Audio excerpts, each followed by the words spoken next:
Thank you, Sir Edward, for your dedication, patience, and time for mentoring Elijah and all the IVFC kids.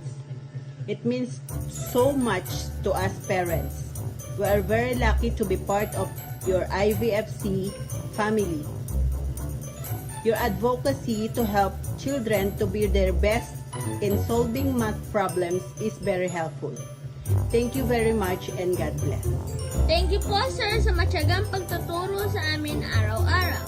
Madami po ako natutunan na technique simula sa mali po ako sa IVFC.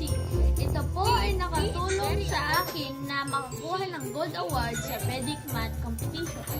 Huwag po sana kayong magsasawang magturo sa katulad naming kabataan. God bless po.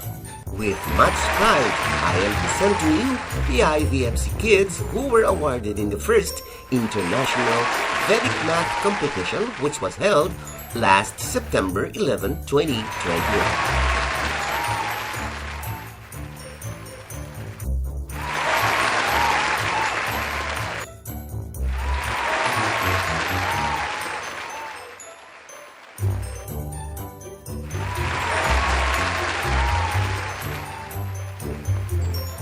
IVFC kids, congratulations!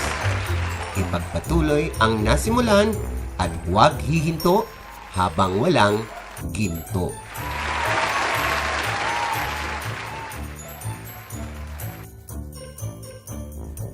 For parents who are interested with our program, kindly search on our FB page called IVFC Info page. This program is brought to you by I Volunteer for Filipino Children. Join po kayo.